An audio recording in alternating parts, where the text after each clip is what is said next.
No,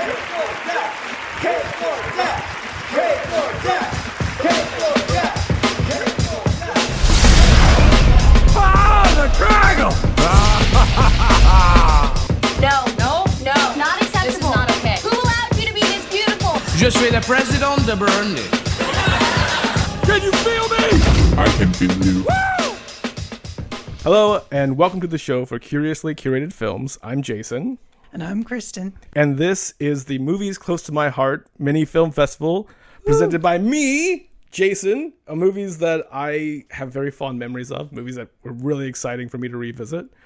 I am going to tell you that this week was both incredibly cathartic and incredibly fun, getting to rewatch these movies and dive deeper into them. I don't think I've cried every day for a week in a long time. And, happy crying. Okay. I mean, watching these movies and getting so excited, but then the reason why they're close to my heart is because how deep of a resonance they have in my heart. And it's years and years and weeks of watching all kinds of fun movies, watching Friday the 13th and Iron Man's and not feeling a damn thing. And then stepping back into Susie Eddie Izzard's work. I mean, oh my goodness, this is where like real awakenings happened. That's one thing that I noticed watching through all of them. I mean, it's a wide variety. It kind of goes all over the place, really, in terms of eras and countries and yeah. But there's a unifying vibe across all of them that I can kind of see. Okay, this is a piece of Jacin as I've gotten to know him. Granted, over a short period of time. Yeah. I can definitely see it. There's Jacin energy in each of these. So. Oh, that's great. I love it. Oh, that makes me smile a lot. You get drama stuff, comedy stuff. You get big studio movies, tiny little movies. You get crazy weirdo stuff like Godspell. I can't wait to talk about that. That one was a wild one. But I love the vibe of just these are things that hit you personally.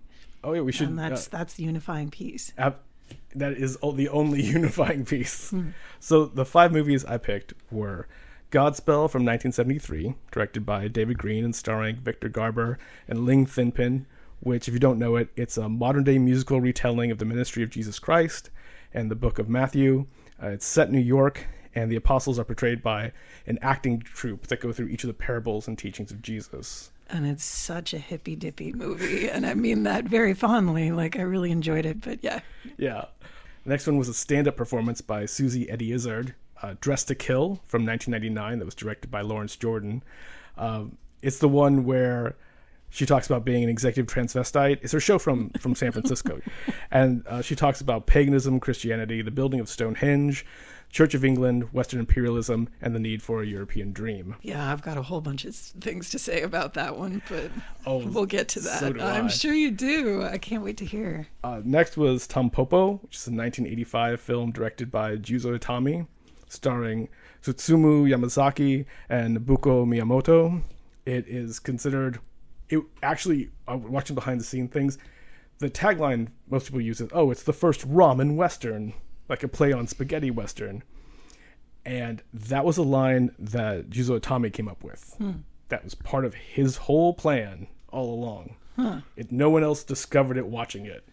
I feel like I've heard of it multiple times, and everybody would describe it to me as the movie that makes you want to eat things. Yes.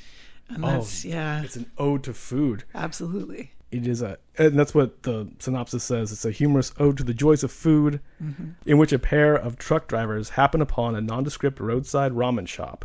Seeing untapped potential in the widowed owner, Tampopo, the drivers vow to help her turn her establishment into a paragon of the art of ramen. Yeah, it was so cute. I can't wait to talk about that one. My love of food, my love of cooking. I watched that movie in reverence, and learning more about it only enhanced it, only made things better. Yeah, we'll talk about it. But I can't wait to talk about it. My next choice was the Lego Movie from 2014, directed by Phil Lord and Christopher Miller, and starring Chris Pratt, Will Ferrell, and Elizabeth Banks. The synopsis, I struggle with the synopsis. It says, an ordinary Lego minifigure, mistakenly thought to be the prophesied master builder, is recruited to a quest to stop an evil tyrant from conquering the world of Lego. And I just, in my mind, as a Lego nerd from day one, I was kind of like, you had me at Lego movie. Mm-hmm. You did not need to write anything else. Mm-hmm. Is it all Lego? Fine. Mm-hmm. Yeah, I've got some deep questions about that one, surprisingly, but I will hold off until we get there.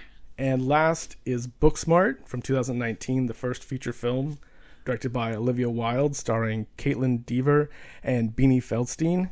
The tagline for that was getting straight A's and giving 0 F's. It's about two academic superstars on the eve of their high school graduation, realizing that they should have worked less and partied more. Determined never to fall short of their peers, the girls set out on a mission to cram 4 years of fun into one night. Which it's just, yeah, I was so happy to watch that a second time because I loved it the first time. Oh, me too. No, that'll be a fun one to talk about. So much joy. And I'll say it again. I don't know how I could spend a better week. This week felt like a vacation. But you have questions, so let's dive in. So what's the first one on our list? The first one on our list is Godspell from 1973. So what was it about this one that spoke to you the most deeply? I think that's my first big... What was it? Godspell was... when I was in high school, and the first degree I pursued in college was theater. I was a big theater kid. I loved putting on shows. I was also, when I was high school age and before... a devout Christian kid, and Godspell hit me the first time I saw it at a local community theater, and I eventually got to act in it. The music is terrific. Whether or not they mention God, whether or not you want to identify them as Christian songs or songs of faith, they just slap. They're really good songs. They're fun to sing. They're fun to dance to. I wound up with a lot of pieces stuck in my head after, for sure. Yes! I also think it was a take on Christianity or a take on ministry that, of course, I had never seen before. Yeah. And you mentioned like how hippy dippy it is. Oh, so much. That's coincidental, but that wasn't actually the intention of the playwright. Maybe it's just because what year was it? 72? It was 73. 73. So yeah, the year. It came out a couple months before Jesus Christ Superstar. Which was going to be my other question. Why Godspell and not Jesus Christ Superstar? Because that's the flashier one. More theatricality. I connected with it more. I'd seen both around the same time and didn't dig Jesus Christ Superstar. I actually, being in the vibe, I rewatched Jesus Christ Superstar a little after watching Godspell, and it just didn't resonate with me the same way. Because this is a really fascinating question to me, because I'm like, this is the era of like hippy dippy Jesus-y things, and this is like the most obscure one now, I feel like, Godspell, which is kind of a bummer because it was more than I expected. Yeah, 73 was sort of, it was post the Summer of Love, post 69. Right. It was post a lot of revelations about corruption in the government, more awareness of corruption in the church. After sort of the strong beginnings of the counterculture movement in the 60s, folks were looking for all kinds of different ways to connect, to commune, other than what they'd been handed by mainstream society. And some people realized that didn't necessarily mean giving up their religion. So there was different examinations of Christianity, different examinations of faith as such, without abandoning it entirely. Consequently, a lot of cults really taking off, or a lot of people jumping on that bandwagon and starting mini cults that fortunately died out quickly, but there's sort of a sweetness to Godspell that feels different from a lot of the other stuff coming out, where it was like they were all sort of wrestling with that, but Godspell feels very Sunday school in the nice way. Does that make sense? Like, it does. Yeah. And that's sort of in its DNA. I know with Jesus Christ Superstar, there was a leaning into, again, like how Jesus Christ was a revolutionary in his time, or could be perceived as such. How he fought back against the mainstream and the authorities in his world, who were trying to control people and trying to dictate how people thought, much like how young people felt at the end of the 60s going into the 70s. But the author of the book part, the dialogue part of Godspell, John Michael Tebelak, he got inspiration from a book by Harvey Cox that was called The Feast of Fools, a theological essay on festivity and fantasy. And that was the idea of old-fashioned, like medieval, I'm going to say this wrong, but I'm trying to convey visually what he's referring to, like commedia dell'arte or Morris dancers, that kind of whole idea of traveling performers who would sort of improvise well-known stories. Right. And it was the idea of you could have festivity and fun and joy, and he was wanting to bring that idea into Godspell. I think where a miscommunication happens is with the characters presented in the movie as they would have been presented on stage in the original productions. They look like, with mismatched clothes and things, they look like ragamuffin hippies. Yeah. With the face paint things. With the face paint. They look like clowns. So that I can absolutely see the connection with the, I think, Commedia dell'arte, something like that. Yeah, Commedia. Yeah. I can definitely see the sort of goofy face paint clown vibe in there.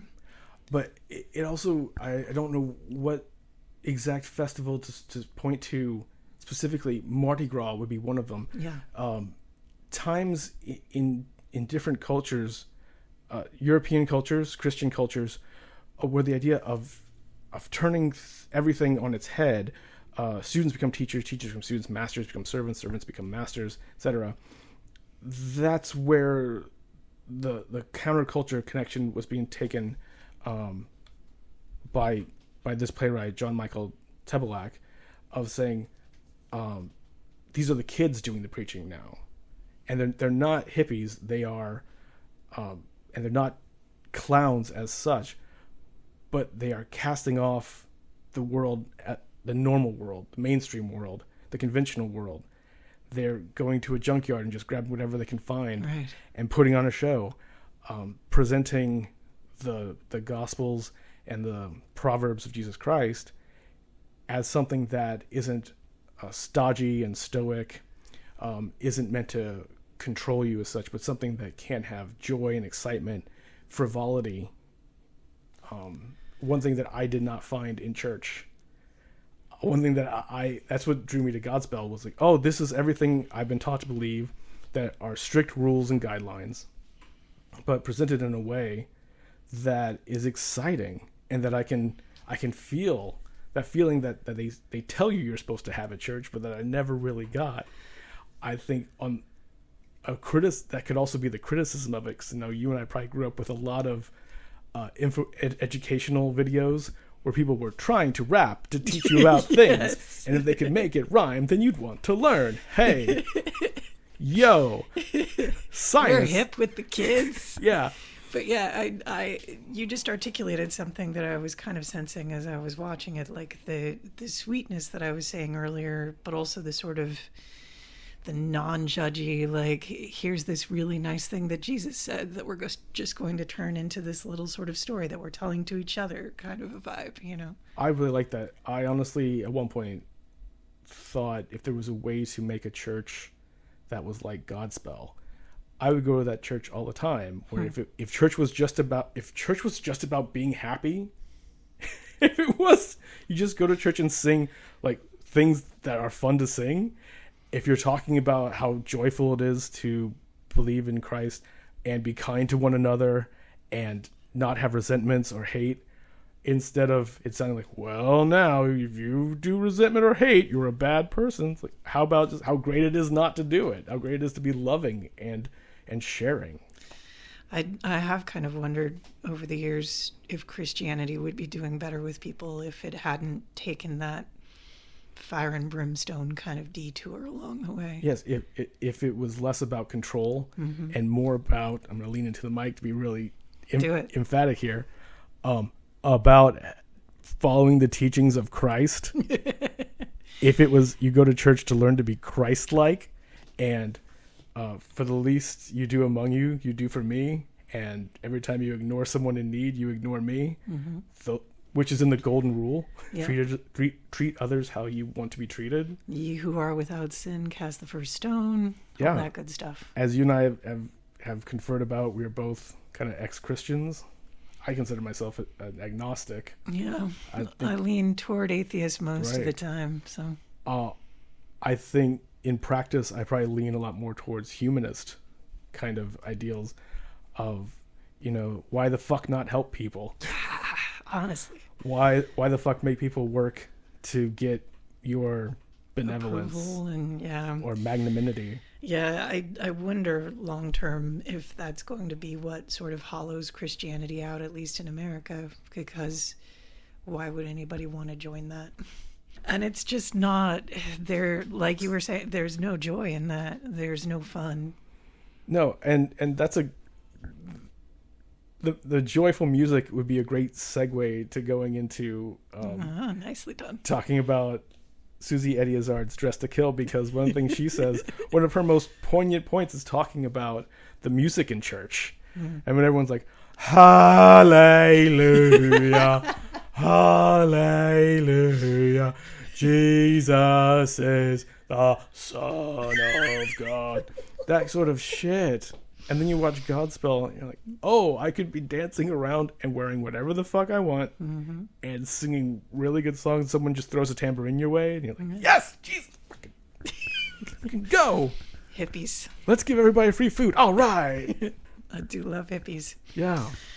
But yeah, I mean, I'd forgotten, I think the last time that I saw the Eddie Izzard Dressed to Kill special was like 2003 or something, and I'd forgotten how much of a history lesson it is. It really is. And also like how it was very ahead of its time. Like it feels like something that would be produced now, which I really love.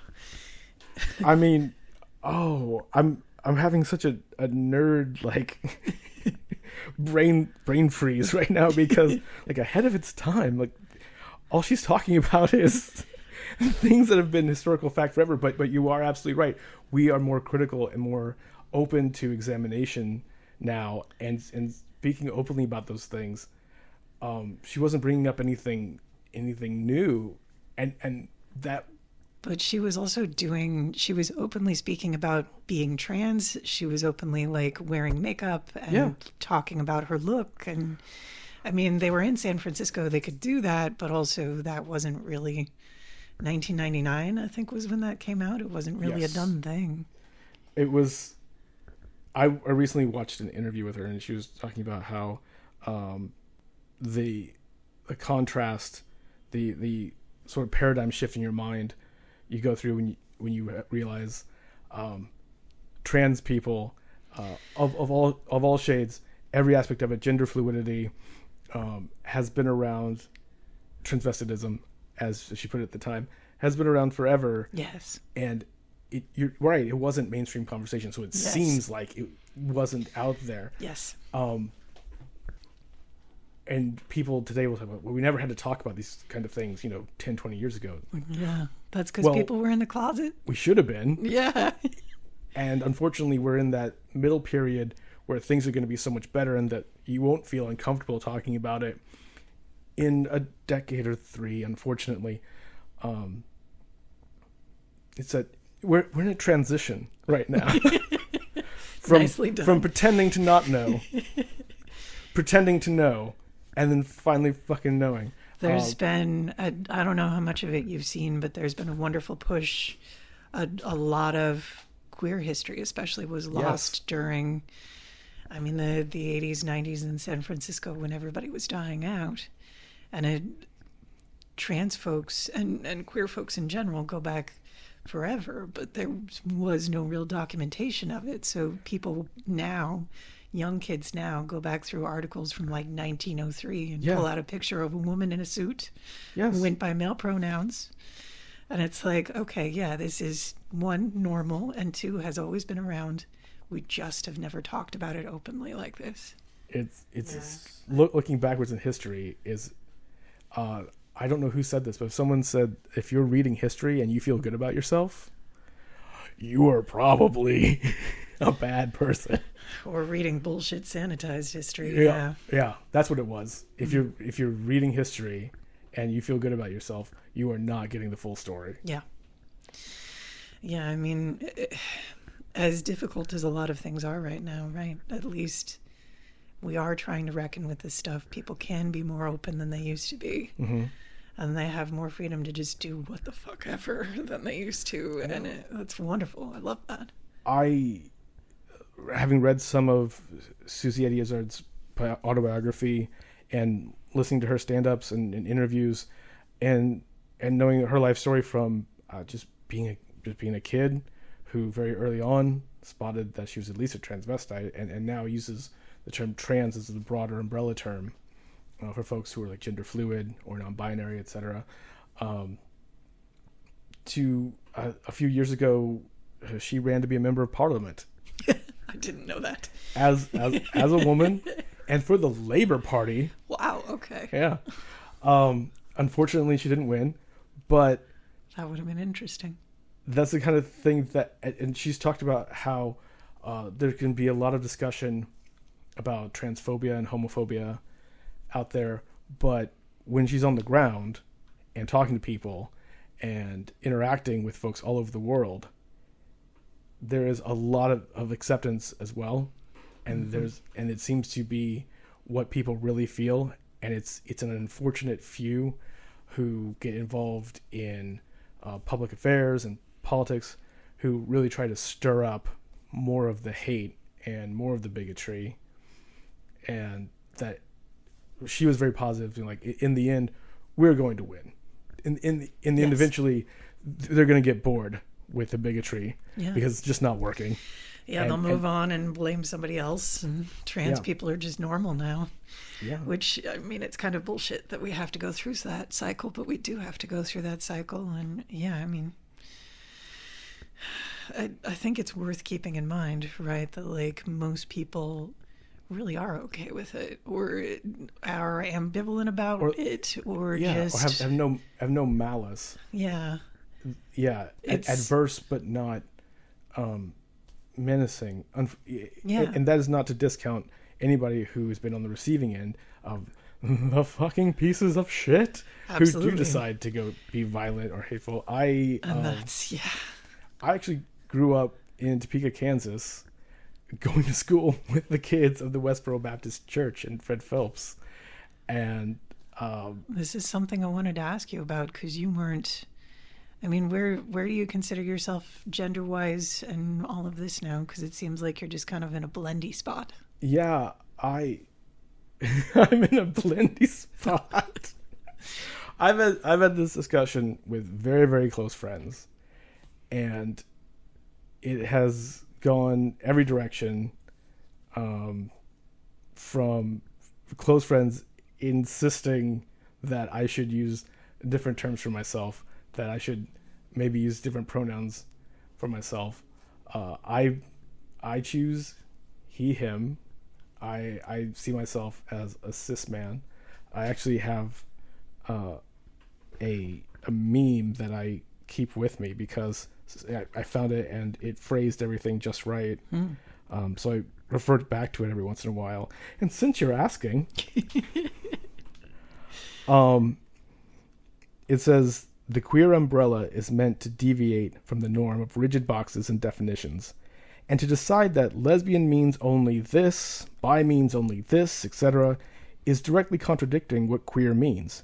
Each and every label is going to have a unique meaning to the person using it, and this is how it's supposed to be. Yeah. If you're not comfortable with that, sorry? Mm-hmm. And then it goes on to say there is a way to use a label wrong, and it's when you force it on somebody else. Exactly. Yeah, I mean, that's part of what I love about it. The idea is that we are trying to get beyond the confining thing that never really worked for people anyway. They'd try to squeeze themselves into the little boxes, and it's miserable for everybody, right? So that being said, I want to show you a picture from 2003. That is me standing next to Susie Eddie Izzard. Whoa. After a show in Minneapolis, Minnesota. I do not even... I have a hard time imagining that is the same me person. in show performance makeup. my performance as an audience member. And that's Susie, the first time I ever saw her with boobs. Did you tell me 2003? Yeah. It looks like 2003. My lovely makeup. And it was great. I kind of like it, but yeah, very like early emo kind of. I like the vibe going on. Well, and that was the whole thing with labels and stuff. You say emo, I'm like, oh no, glam trash. This is Goodwill and stolen makeup from Walgreens, don't you know? As it should be. I often think of you've seen the movie Velvet Goldmine, of course. Right? Yeah. There's one scene where it's a flashback of Christian Bale as a young boy, and he's seen Maxwell Demon performing on telly, and just stands up in the living room and like, Dad, that's me, Dad, that's me. Trying to, as a shorthand, say like, oh, this queer, bedazzled rock star. That's who I want to be. That's what I identify with. Yeah. And that was me late one night, unable to sleep, scrolling through the channels and coming across. It was one of those weeks where you got Cinemax for free or HBO for free. And this was probably 2000 or 2001. No, it must have been 2000. And Dressed to Kill was on. And I was like, first of all, I was like, what is that gorgeous outfit? Where do I get a fun little sort of it was a cool Chinese look. tunic sort it of was flashy so cool. thing Yeah. like that? And like, oh, this guy's got fantastic makeup and his nails are terrific. And wait, he's talking about Jesus Christ and saying sort of revelatory things about how everything comes from paganism, which is something I had grown up learning and like digging deeper in. I was very much a nerd in school where everyone's like, oh, Christmas time. I was like, yes, are you ready to celebrate the pagan Yule? Christmas isn't pagan. Like, you want to bet? You worship a damn tree and wait for an elf to come down your chimney and give you gifts. Not in the Bible, I'm afraid. No. Not a piece of it. Nope. No.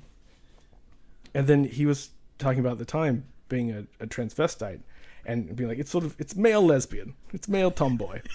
And that was a moment where I had like, oh, I identify with that. That's where I'm at.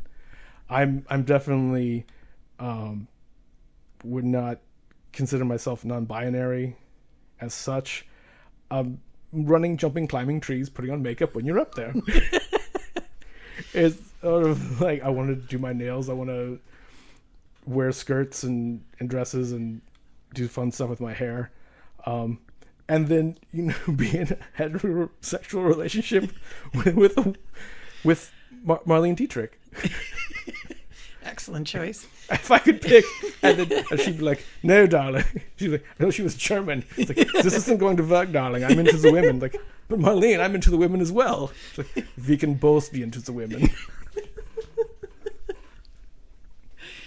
Yeah, I mean, I'm so glad you went into that because that's exactly what I was hoping you would go into. We've discussed this kind of stuff before, all this gender and the trans stuff and all of it kind of coming out. So yeah. I wondered when you brought up Dress to Kill, I'm like, oh, I want to ask Jacin about it. What exactly spoke to you about this? So the whole damn thing, because it was identifying my perspectives on being critical of faith, being critical of history, seeing that through a comic lens, and also that she does the entire encore in French almost, which was bonkers. Reed does a show.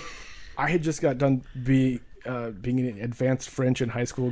Oh wow! And so when that happened, you can imagine again the Velvet Goldmine moment of me sitting there, being like, and now she's gonna do the whole routine all over again in French. Oh, c'est très bien, c'est absolument fantastique.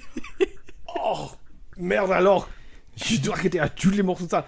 Tous les blagues en français, incroyable. Waouh, je suis le président de Burundi. Yeah, I mean... Je préfère le café comme les femmes. Avec un cuil dedans. The version I had didn't even have subtitles, so I'm like, I'm just going to roll with this, because I can kind of pick it out through context. So. Yeah, it was the same thing all over again. Yeah. It's French, and it's great. And the next day, I went back amongst my peers and went, guess what I've just seen? And it validates everything I want to do that's weird and off-putting about me. Off-putting. I mean, running around speaking French, doing British accents, talking about religion all the time, and then, trying to figure out what color nail polish I should pick without any concept of how that works. This is something, though, too, you've told me it has an identical sense of humor, or a really damn close sense of humor to you. The special does. And yes. Susie Eddy Izzard in general. And yes. I can 1000% see that. I'm like, oh, yep, Jacin is literally just doing exactly that. It's bad. I do catch myself sometimes where I'm like, I cannot just be imitating I don't think her work. But it's in there. I think that's she's good, one though. of my muses. Yeah, there's nothing wrong with somebody speaking to you that deeply. They're just like, they become a part of your entire thing. I love that when that happens. So, yeah. No, it's great. Oh, it's so great. Also, the whole damn thing is funny. I forgot. I remembered it being funny, but I only remembered the cake or death bit. The next movie on the list is Tampopo, and this is one that I wanted to ask you questions about a little bit, because as a filmmaker and a fellow film nerd, I had taken it for granted that you've probably seen anything I'm going to recommend. And this was the one from my list that you said you hadn't seen it, you'd been excited about seeing it. Eventually, it'd been recommended to you many times. Many times. So, as your actual first watch, how did you like it? It was so cute. Yes! It was so sweet, and I did keep having to pause it because I'm trying to be on a fasting keto thing. And I'm like, oh my God, ramen. Oh my God, I want ramen so bad. Okay, I need to take a break. And I'll come back to this.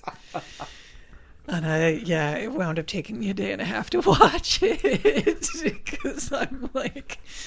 Yep, I'll come back when I don't feel like I need to run out and buy some of this. It's a big movie. It's a broad movie. It's got so much about food and ramen. I would say it's the Lord of the Rings of food movies. The structure of it is really fascinating because it kind of announces its meta aspects right off the bat. Where we're in the movie theater, they're discussing the kind of movie they want to see, and then they go to like the reading the book as they're truck drivers, and in the book they're talking about ramen, and then they wind up in the ramen place, and like it's got that sort of drifty camera that goes off and shows you these other people enjoying food in a different way for a different reason, and then it winds up covering everything, like even the guy dying and describing like hunting the bison, I think it was, or like toward the end. Do you know the part I'm talking about? Like no. Oh my goodness. The guy gets shot. He's dying in his girlfriend's arms. Oh, yes. Yeah. The gangster. Yeah, yes. The gangster. And he's describing like this thing that he would like to hunt and make food for her. And I'm like, this is wild how many different ways they're able to turn this around and consistently talk about food, the joy of food, the love of food, the way it makes us connect with each other. People who compulsively push their fingers into cheese and fresh fruits at the grocers. That sequence was great. I think that was my favorite one. All aspects. As far as filmmaking goes, there's two things that I wanted to bring up just specifically with you. Yeah. One was the director, Jūzō Itami's quote.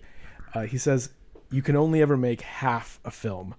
The other half happens in the darkness of the theater and in the hearts of the audience." Accurate. I mean, you're just setting it up for someone else to have the reaction, and that's where the film becomes fulfilled entirely. Accurate. And that's why it's different for everybody. Yeah, I mean, I like to think I improved as a storyteller a lot once I started to grasp that. Like, you are guiding somebody toward an experience, but you're not like, this is the experience, hammer over your head experience. So it's, I mean, a movie really lingers, right? When it's able to evoke when you own half of feeling. it. Yeah. Like it speaks to something in you. It's allowing you the room to see yourself in there. I love that. I used the comparison to Lord of the Rings in a way to describe sort of the breadth of it, because the production of Lord of the Rings, I felt, was so involved and so detailed that you really felt immersed in what they were trying to create. It did not feel as much like a movie.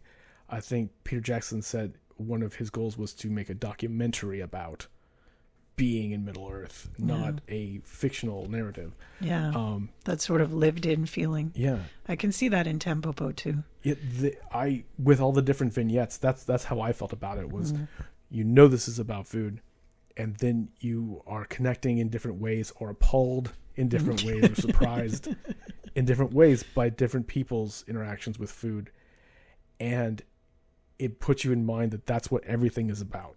Yeah, and that's where the immersion happens. I think with Tampopo, it's a little more literal. Yeah. And you're not just picking it up from great costumes and set pieces, whatever. It's people telling you and enacting examples of it. But still, as a food nerd, when I first saw Tampopo was probably the best possible situation. And at the time, I was working at a community theater, and they were doing a play by a Japanese playwright. So the set at the theater at the time was the interior of a Japanese home. Oh, wow. Just a pre-war Japanese home. And we got to use the theater for a night to do a screening of Tampopo. And so on the stage, in this we set up a buffet. Everyone brought sashimi and natto and hand rolls. So we had a little get together, like little cups of miso, and a whole other table of sakes. Oh my god! So you got to have all this great food, and have different kinds of sakes and soshus.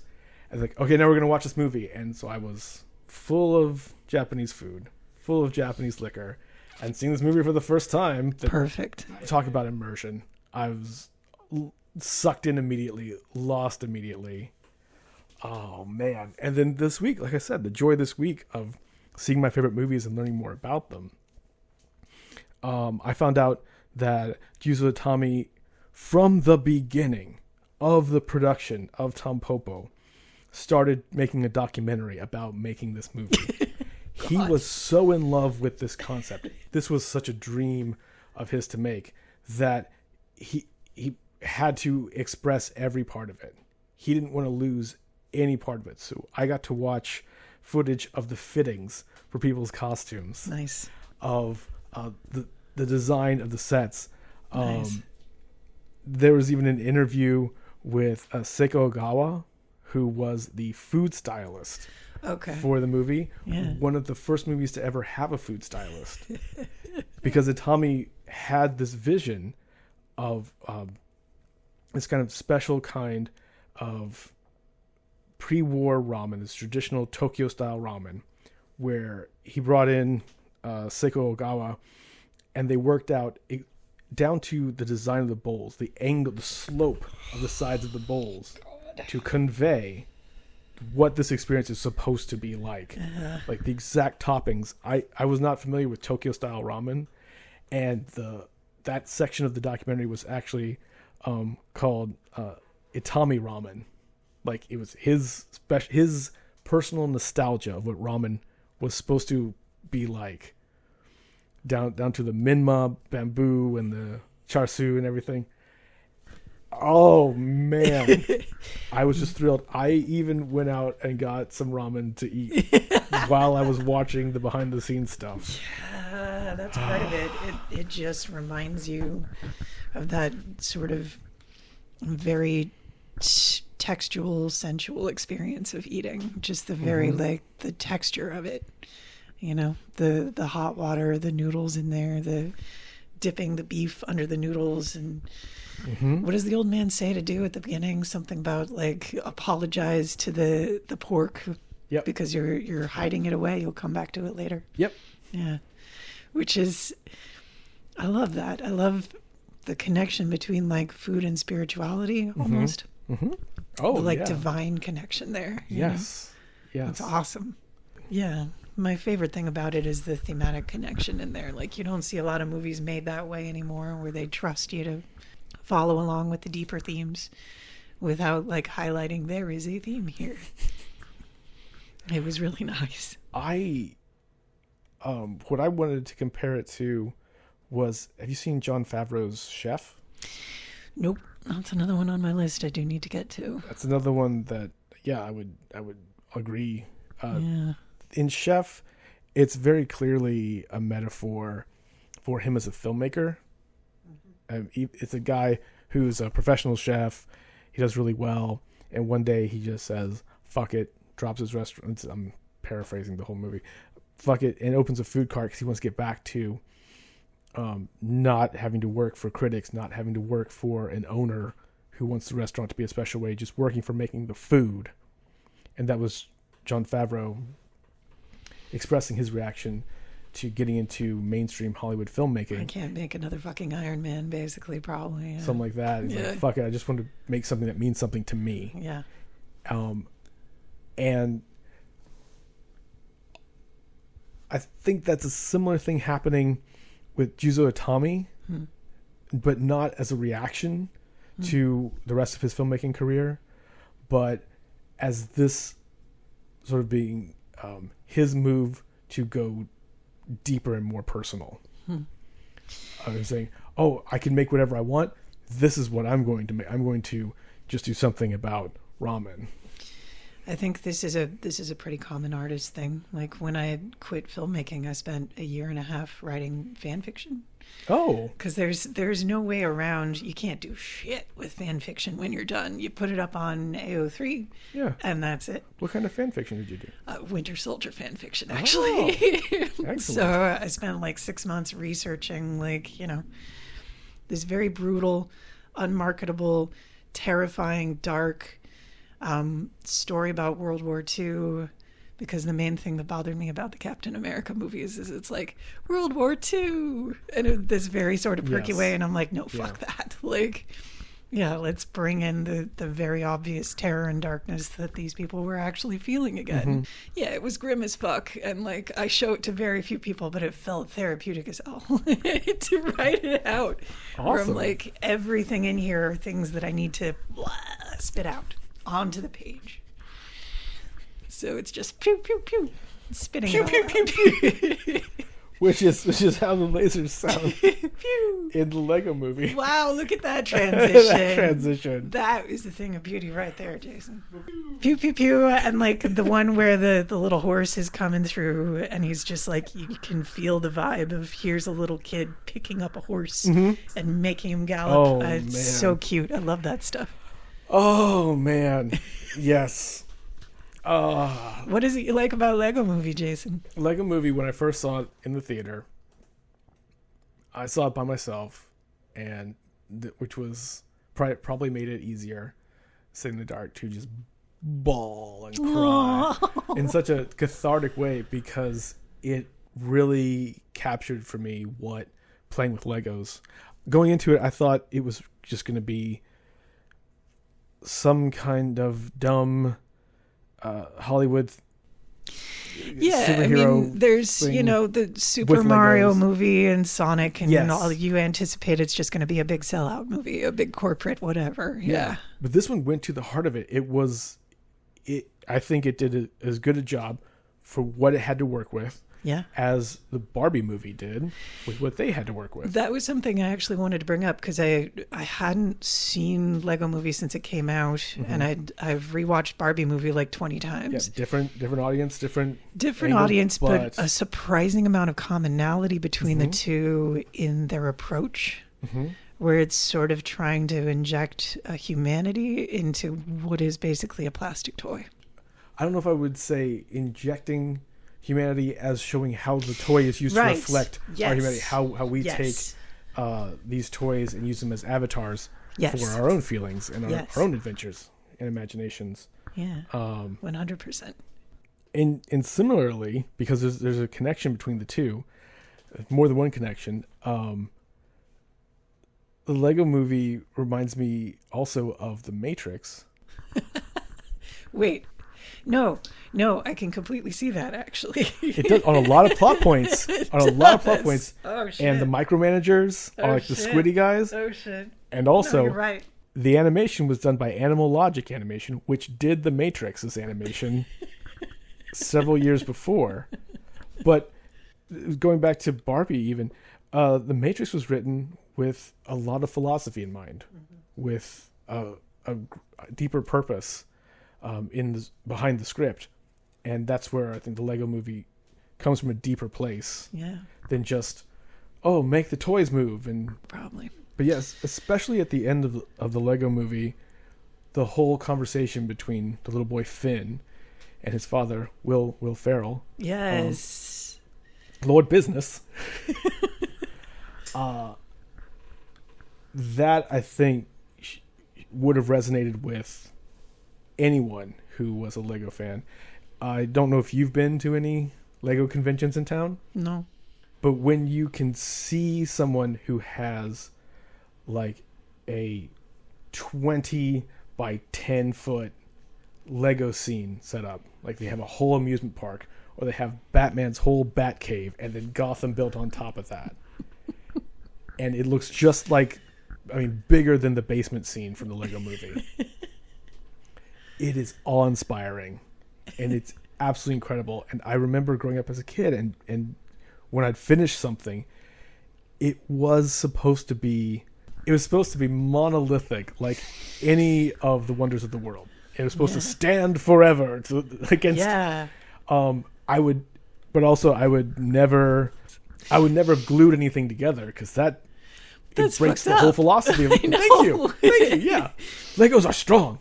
Legos click together and stay. That's what they're supposed to do. I think that was one of my favorite additions in the movie, actually. That was the big that's menacing the bad threat. Thing. Yeah. Was glue. and nail polish remover.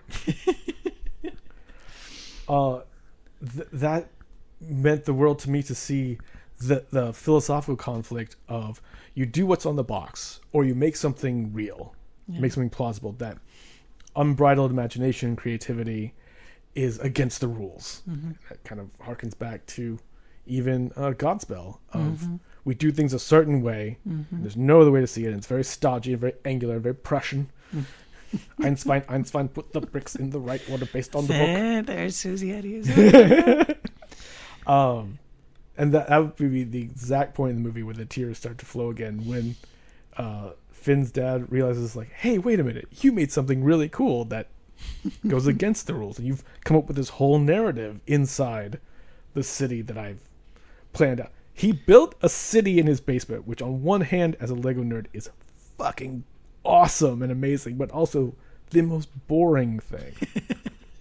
To be fair, though, he did build a Western world and a pirate world, and I guess he came up with what is the Cloud Cuckoo Land? Cloud Cuckoo Land, I think. That could only exist in the context of the film if Will Ferrell had already built it. So, hey, Dad, what is this side project over here with Unikitty and no rules? Yeah, that part is fascinating. I genuinely love, though, how moved you were by that ending from everything you're telling me.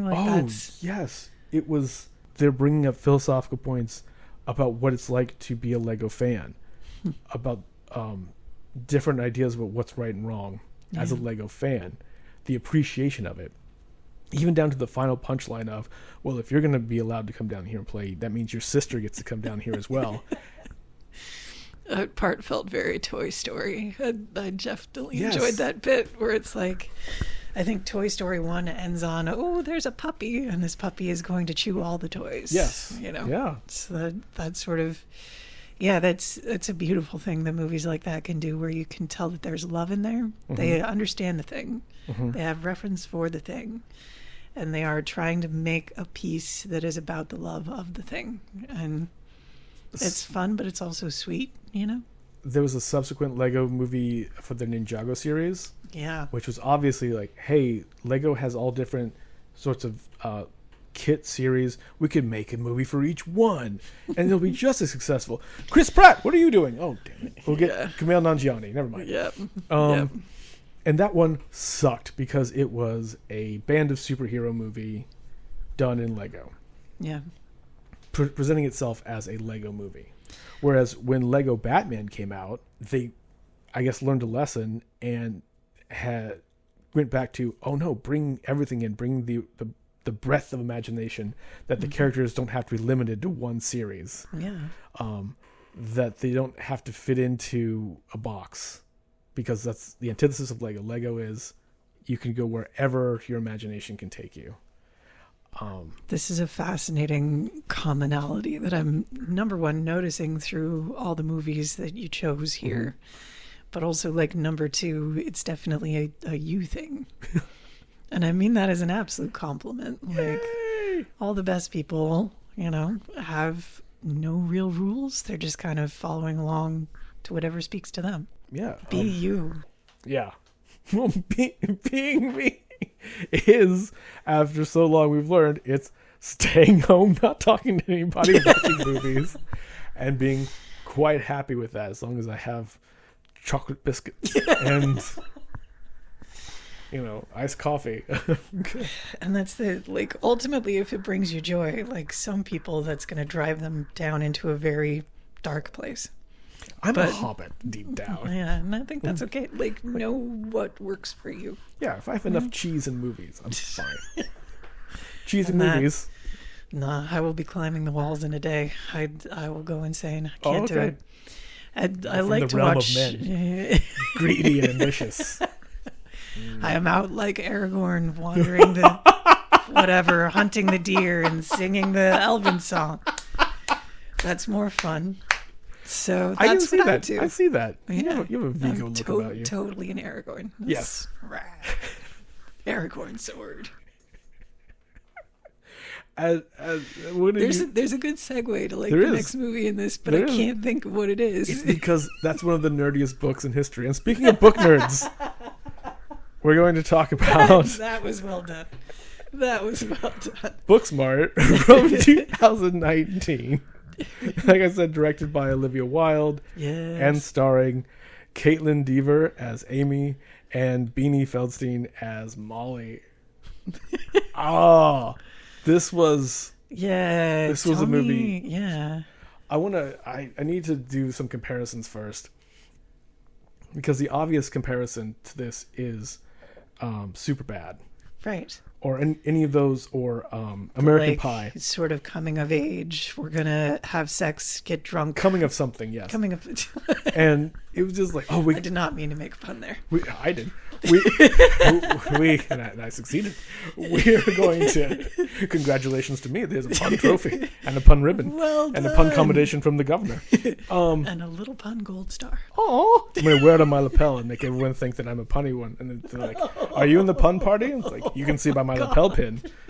That's the way everyone knows that I'm a patriot. A puntriot. A puntriot. And, oh my God. No. That was, holy shit. That was awesome. Thank you. Yes. This was nothing like American Pie or Superbad. I know format-wise, and the rushing to get someplace and having to go through many trials and travails on our way to the party at the end. Or all the wacky side adventures. What's specifically different that makes it better is the whole idea of I've got to fuck somebody or I got to lose my virginity is such a creepy premise. Yes. In this one, it is personal. Yes. It's about feeling that same lack, feeling like I haven't done enough yet or need to get this done before I reach a certain age. Yeah.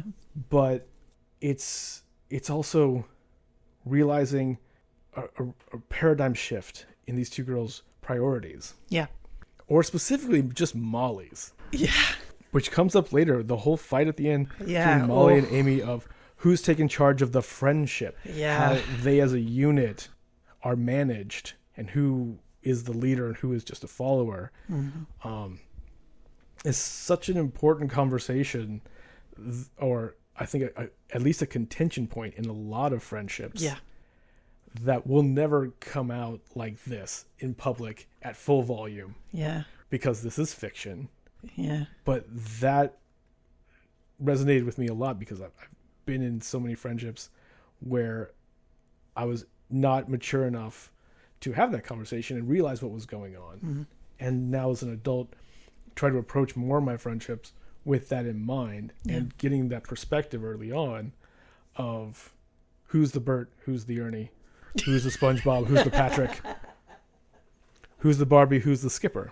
Excellent metaphors. What about you, Skipper? How do you feel about this? I'm okay being a Skipper on this. I am too often the Barbie. If you're Skipper, I'm Gilligan. Oh, nicely done. Yeah, I think... You're too often the Barbie? I'm too often the Barbie. How do you feel about being the Barbie? I get very tired. It's a lot of work. But I think one piece that segues off of what you were saying that I did really like too, that is another paradigm shift, is it's not that they're losers and trying not to be losers. It's that they're actually fun, but they've never taken the time to let anybody else see it. They share the fun between themselves. Yes. Because they love to dance. They are very complimentary of each other's outfits. They revel in the things that the nerdy things they enjoy, the academic stuff they enjoy. Yeah, and they even say, like, we need everybody else to know how fun we are. Yeah. Like, what is the point of just having studied and never done anything else? Which I think is a more healthier expression of that sort of, I'm going to get super fucked up on the last day of school kind of vibe, you know? And that's another thing they don't bring up, they intentionally don't want to do drugs. Yeah. Their aversion to drugs is great. I want to point out that their getting high scene was animated by Shadow Machine, which is based out of Portland. Oh shit, I didn't know that. Yeah. That's awesome. And in the behind the scenes thing I saw, Olivia Wilde was talking about she and Shadow Machine and the other production team members went over that scene so many times, because obviously before you do a stop motion animation bit, you need to plan it out. Yeah.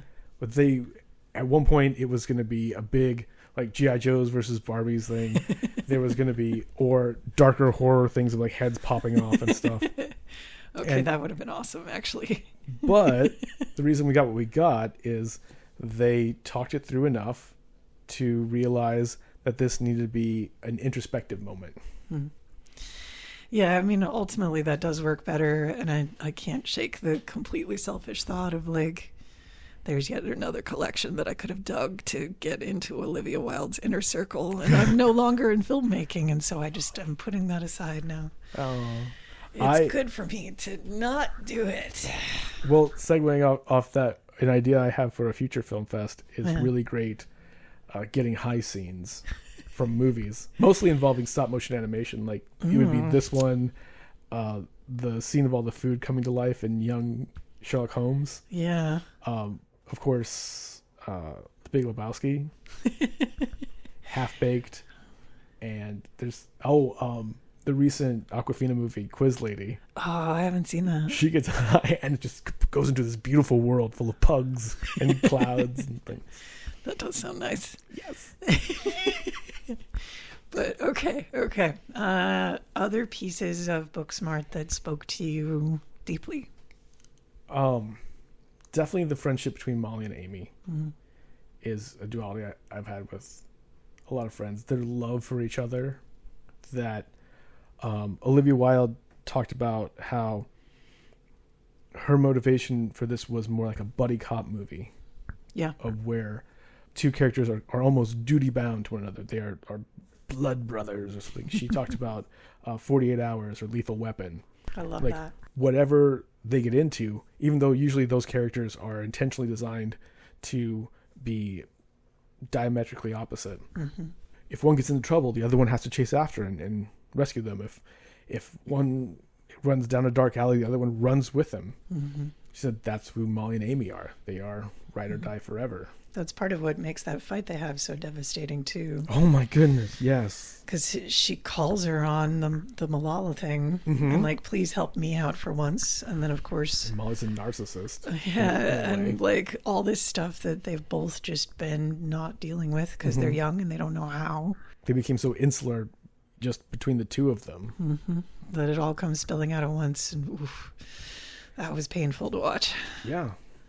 And that is part of growing up. That's the thing that resonated with me probably is that every friendship has to go through phases, has to go through seasons where eventually the winter comes and everything dies. And if it grows back, fantastic. It carries on forever. Yeah. Or carries on through the next season. That's part of what's brutal. Yeah. Like, I'm sure you've had fights with people that felt like that fight in the movie, and oh man, yeah, not nearly as honest as that. I wish I'd had that. The lesson to learn is being mature enough and comfortable enough to be honest. Like, no, I'm disappointed about this part of our friendship, or here's how I really feel. Here's how I guess I haven't been telling you who I really am. Here's how I really am. Yeah, I mean, the fights that I've had like that, they have been honest, but usually that is the end of the friendship. And that's the real bummer of the thing. That's the proof of it. Is like, can you be your actual self and still be okay? Like, are you going to survive beyond this part? So this is a good time to bring in the quiz I planned for you. All right. It is. I am ready. I am drinking my water. I am halfway asleep. I'm going to rock this thing. It's going to be great. It is based on one of my nerdy joys. Was the Book It program. Where I grew up. Okay, you did not have that where you grew up? No, I don't think so. It may have been called something different. Yeah. But we had something called Book It, where it was a program to bribe fat kids into reading more books. And as a fat kid who already loved books, I said, hallelujah, I can't wait for this. Why specifically fat kids? I'm joking. Okay. I was going to be like, what the fuck is that? It was a literacy program. Okay. Where if you filled out a form and got your parents to sign off on it that you had read like 10 books, you would get a free personal pan pizza from Pizza Hut. That feels very 90s to me. And I've brought props. Oh my God. We're going to reenact a Book It program. Oh no. So you would start out with, we're going to pretend this is a Book It pen. Okay. You would get a Book It pen. It was just the biggest possible. It says all you need is love. Well, it's not a Book It pen. It's not a Book It pen. It's cute though. I don't have a Book It pen. I have That's so many Pride pens. I will pretend it says Book It on it. And then you would get a star for each book you read. And when you got 10 stars, you would get a certificate for a free personal pan pizza from Taco Bell. And so wait, are we going to get pizza if I get enough stars? Yes, we are. What? I have here, if you can answer the questions to prove your literacy from these movies, a gift certificate to Blind Onion Pizza, which is a really great pizzeria in Portland, Oregon. I love Blind Onion. Hell yes! All right. So it was specifically, I think, a summer reading program, which was the stupidest thing to do with me. Because like I said, I was a fat kid. I love pizza. But I was also a huge book nerd. Yeah. And they were like, can you read 10 books in the summer and earn one pizza? And I was like, I can read 200 books and get 20 personal pan pizzas. Work in the system. I did. I was like, okay, we're not just going to read one book at a time. We're going to read series. So let's find all the series. I'm going to check out all the books of each series. Oh my God. Okay. And I can knock out 10 books in a week and a half probably, or a week. 10 in a week. I was voracious as a kid. Also, the books I was reading were probably like 200 pages. How long is a Kurt Vonnegut book? Yeah, about that. Yeah. I was into more adult things. That's still, I mean, you're doing like 2 or 3 books a day. Oh man. to not have to talk to my family and be inside the wonderful world of C.S. Lewis. Aw. Also, I did cheat a little bit because they really only needed title and author and your parents to sign off on it. And picture books are very thin.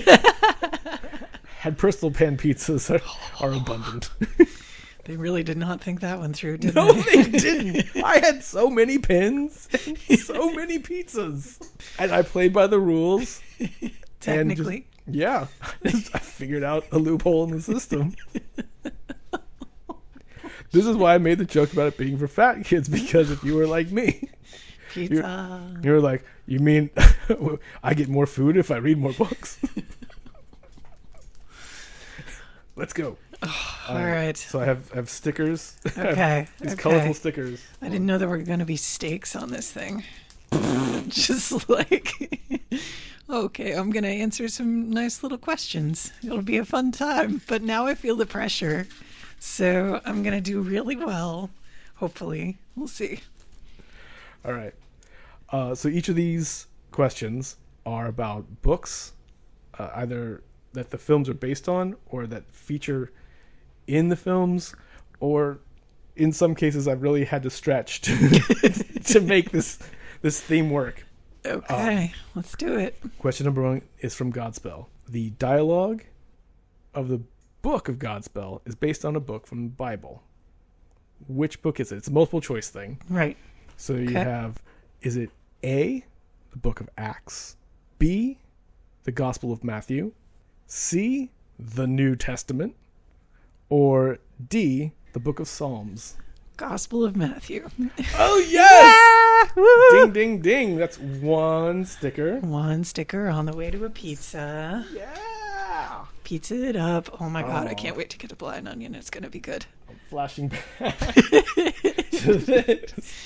I would do Book It again. I would get back into it. Oh, For a free pizza. If we could do a Book It thing for movies, like, Jacin, can you watch 10 movies over the summer?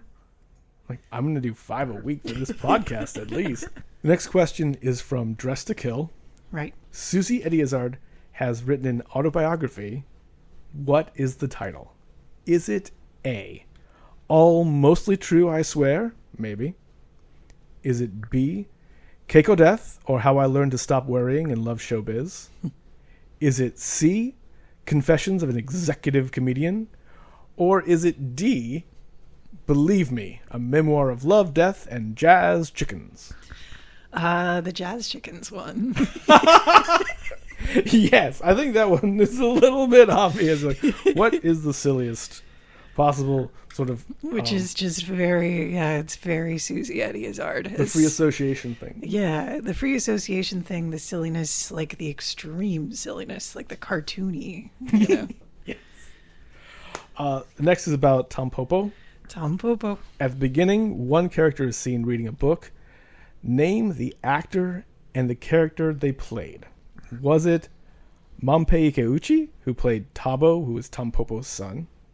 Who, fun fact, that actor was actually the real son of the director and of Tampopo, who was played by the director's wife. That explains that kind of vibe that kid had, where it just seemed like everybody was really chill with the kid, which doesn't always happen when a kid's on set. And very natural. Like, Very the kid natural, belonged in that world. Yeah. Like, because he was acting with his mom and being directed by his dad. Yeah. And he's just like, with his arm over his face as he definitely is not actually crying. Yes. But yeah. And then, I'm sorry, this is going to be a different... That kid got to be on the set of the biggest food movie ever and then have somebody make him omurice. Oh my God, that looked so good. Oh. But yes, yeah, I mean, of course you can't cry in an environment like that. So, yeah. Yeah. But yes, okay, sorry, continue. So was it A, Manpei Ikeuchi, or B, Kin Watanabe, who played Gun? He was the second truck driver in the duo, the Western, the ramen Western cowboy motif. Yeah. That's ramen cowboy is definitely right. Yeah, keep going. Was it C, Saburo Satoki, who was one of the chefs when they were going around comparing different ramen shops? He was one of the chefs at the efficient ramen shop. They were doing everything right. Right. Fun fact, that actor was a real life ramen master. There were like 3 or 4 actors in that montage. 3 or 4 actors who were not professional actors. They were professional ramen masters brought into the movie. That's how fucking good that movie is and how real it is. Or was it D, Yoshiro Kato, who was one of the henchmen of the gangster in white? Nice. Ken Watanabe. Yeah, yes. the one of these people who became a big actor in the long term. Very cute, very young Ken Watanabe before he became Mr. Big Serious Guy. Although he did kind of have a serious vibe in there still. Oh yeah, no, he was great. He was like, I'm serious man. Okay. In the Lego movie, in Emmett's apartment, we see he has a collection of Lego themed books. Which of these is among those books? Okay. Is it A, To Brick or Not to Brick by William Clickspear? Is it B, A Chip Off the Old Block by President Business? President Business. That is not me picking it. That's just me enjoying President Business as a name. Is it C, Instructions to Fit In, Have Everybody Like You, and Always Be Happy by Author Unknown? Or is it D, Life in Plastic by Naomi Campbell? I mean, definitely C. Definitely C. It's because it has instructions in the title. Exactly. And that it's all about, but I do it thing. with the instructions. As much that the You movie can't deviate from the plan. walks a fine line where it is about the freedom of creation and imagination and creativity and etc. But it does say that for team building purposes, and to work together, you need to have a common plan and follow the plan. True.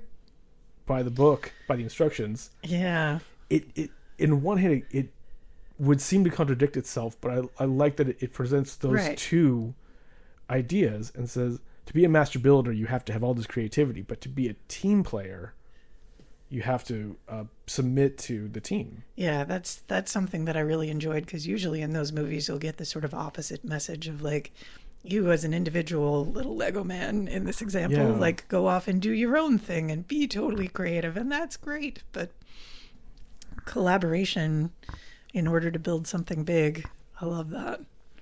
You gotta have a plan of some kind. Thinking for yourself is great. Working together is also great. Yeah, and both of those things together can be really powerful. Yeah. I maybe it does come together in the end where the father and son are now are now playing in the father's very rigid, normal world, but playing together, making up new things as the little boy wants to. Yeah. Yeah. And they are collaborating. Stop, collaborate, and listen. Is that how that tune goes? I'm getting very We're almost tired. at the end. All right, very last question. No, I'm good. I'm on board. Yes. From Booksmart. Amy's sex panda, Ling Ling, sits in a place of reverence on her bookshelf next to several acclaimed novels. Which of these novels is on Amy's bookshelf next to sex panda Ling Ling? Is it A, Toni Morrison's Song of Solomon, which is also the origin of the band name Dead Milkmen? Comes from that book. Oh, I did not know that. Is it B, Oliver Sacks' On the Move? Is it C, Barbara Deming's A Humming Under My Feet? Or D, all of the above, E, none of the above? Have I made these up? I mean, definitely not. You have made them up, because I've read several. Oh. But nice try. You found the hole in my plan. I did. But yeah, what is the all of the above option? I think that's D, isn't it? Yes. Yes. Yeah, all of the above. You are correct. Yay! Clean sweep. You have gotten all 5 stickers. Pizza? On your Pokemon. When do I get the pizza? That's all I care about. A gift certificate for the pizza. Holy shit, Jason. That's so nice. I'm glad you're excited. You've reenacted the reaction I had, which was like, yes, I've read lots of books. Thank you for the fucking pen and stickers. Where's my pizza? Aw, this is super nice. Did not know this was coming at all. Yay! Thank you. Do something more fun, little gimmicky things. I love the little with the gimmicky show things as we can. Yeah. speaking of fun, gimmicky things, we do not actually have our next episode planned yet. Yes. As such, because we're going to be doing a fun Halloween grab bag of horror movies. We're each going to pick a few, put them in a randomizer, and figure out what we're going to watch for our next episode. Hell yeah. But it's going to be fun. Halloween. We're going to get a wild mix in here. Or, this is going to have... But we'll see. We'll see what we come up with. Anyway. Okay. So how are we doing this? What's happening? That'll be a secret for next time. We'll let you know next time how we did it. I like it. Ending on a question. Yeah. So for now, this has been the Miscellaneous Film Festival podcast. Woo! I'm Jacin. And I'm Kristen. And thank you so much for listening, and we'll see you again soon. Woohoo! 美味しいんですよ、カレー味で。映画始まってからその音だったら俺あんた殺すかもしれないからね。分かってるなんだよ。